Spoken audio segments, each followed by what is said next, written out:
ರಾಜ್ಯಾದ್ಯಂತ ಇಂದು ಹನುಮ ಜಯಂತಿಯನ್ನು ಅತ್ಯಂತ ಶ್ರದ್ಧಾಭಕ್ತಿಗಳಿಂದ ಆಚರಿಸಲಾಯಿತು. ಬೆಂಗಳೂರಿನ ಮಹಾಲಕ್ಷ್ಮಿ ಲೇಔಟ್ನ ಆಂಜನೇಯ ಸ್ವಾಮಿ ದೇಗುಲದಲ್ಲಿ ಇಂದು ಅದ್ಧೂರಿಯಾಗಿ ಪೂಜಾ ಕಾರ್ಯಕ್ರಮಗಳನ್ನು ನೆರವೇರಿಸಲಾಯಿತು. ಸಾವಿರಾರು ಭಕ್ತರು ಆಂಜನೇಯನ ದರ್ಶನ ಪಡೆದು ಪುನೀತರಾದರು. ಭಕ್ತರಿಗೆ ಪ್ರಸಾದ ವ್ಯವಸ್ಥೆಗಳನ್ನು ಸಹ ಮಾಡಲಾಗಿತ್ತು.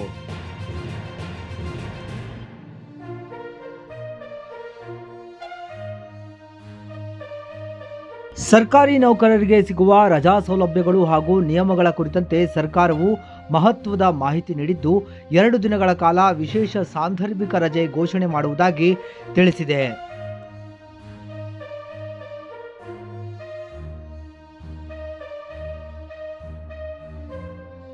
ಮೈಸೂರು ನಗರಾಭಿವೃದ್ಧಿ ಪ್ರಾಧಿಕಾರದ ಆಯುಕ್ತರು ಕಚೇರಿ ವ್ಯವಸ್ಥಾಪಕರನ್ನ ಅಮಾನತುಗೊಳಿಸಿದ್ದಾರೆ ಮತ್ತು ಭ್ರಷ್ಟಾಚಾರ ಪ್ರಕರಣದಲ್ಲಿ ವಿಶೇಷ ತಹಸೀಲ್ದಾರ್ ವಿರುದ್ಧ ಶಿಸ್ತು ಕ್ರಮಕ್ಕೆ ಶಿಫಾರಸು ಮಾಡಿದ್ದಾರೆ. ಮುಡಾ ಕಚೇರಿ ವ್ಯವಸ್ಥಾಪಕ ಸೋಮಸುಂದರು ಮತ್ತು ವಿಶೇಷ ತಹಸೀಲ್ದಾರ್ ಕೆವಿ ರಾಜಶೇಖರ್ ಅವರು ವಂಚಕರೊಂದಿಗೆ ಶಾಮೀಲಾಗಿ ಮೃತ ವ್ಯಕ್ತಿಯ ಆಸ್ತಿಯನ್ನು ಕಬಳಿಸಲು ನಕಲಿ ದಾಖಲೆಗಳನ್ನು ಸೃಷ್ಟಿಸಿದ್ದಾರೆ ಎಂಬ ಆರೋಪದ ನಂತರ ಮುಡಾ ಆಯುಕ್ತ ಎಎನ್ ರಘುನಂದನ್ ಆದೇಶ ಹೊರಡಿಸಿದ್ದಾರೆ. ಕರ್ನಾಟಕ ಸಚಿವ ಸಂಪುಟವು ಶುಕ್ರವಾರ ಎಲೆಕ್ಟ್ರಿಕಲ್ ಬಸ್ ಕಾರ್ಯಕ್ರಮಕ್ಕೆ ಅನುಮೋದನೆ ನೀಡಿದೆ. ಇದು ರಾಜ್ಯ ಸಾರಿಗೆ ನಿಗಮಗಳು ತಮ್ಮ ವಾಹನಗಳಿಗೆ 4,000 ವಾಹನಗಳನ್ನು ಪರಿಚಯಿಸಲು ಅನುವು ಮಾಡಿಕೊಡುತ್ತದೆ ಎಂದು ಕಾನೂನು ಮತ್ತು ಪ್ರವಾಸೋದ್ಯಮ ಸಚಿವ ಎಚ್.ಕೆ. ಪಾಟೀಲ್ ತಿಳಿಸಿದ್ದಾರೆ. ಕರ್ನಾಟಕದಲ್ಲಿ 3 ದಶಕದ ಹಿಂದೆ 1 ಲಕ್ಷಕ್ಕೂ ಅಧಿಕ ಪ್ರಾಥಮಿಕ ಶಿಕ್ಷಕರು ನೇಮಕಗೊಂಡರು. 1 ಪೈಸೆ ಲಂಚವನ್ನು ನೀಡದೆ ನಗರ ಪ್ರದೇಶವಲ್ಲದೆ ಗ್ರಾಮೀಣ ಭಾಗದ ವಿವಿಧ ಜಾತಿ ಧರ್ಮದ ಶಿಕ್ಷಕರಿಗೆ ಉದ್ಯೋಗ ದೊರೆಯಿತು.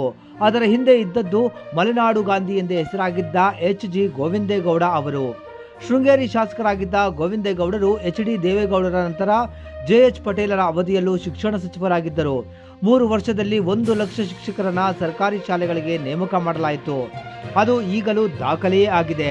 ಈಗ ಕರ್ನಾಟಕದ ಮತ್ತೊಬ್ಬ ಸಚಿವ ದಕ್ಷತೆ ಜೊತೆಗೆ ಪ್ರಾಮಾಣಿಕತೆಯಿಂದಲೇ ಕಂದಾಯ ಸಚಿವರಾಗಿ ಸರ್ವೇಯರ್ಗಳನ್ನು ನೇಮಕ ಮಾಡಿದ್ದು ಸರ್ವೆ ಕೂಡ ಯಶಸ್ವಿಯಾಗಿ ಮಾಡಿದ್ದಾರೆ. ಇದು ಇಂದಿನ ಪ್ರಮುಖ ಸುದ್ದಿಗಳು. BNN ಚಾನೆಲ್ ಅನ್ನು ಸಬ್ಸ್ಕ್ರೈಬ್ ಮಾಡಿ, ಶೇರ್ ಮಾಡಿ, ಲೈಕ್ ಮಾಡಿ, ಬೆಲ್ ಐಕಾನ್ ಬಟನ್ ಒತ್ತುವುದನ್ನು ಮರೆಯದಿರಿ.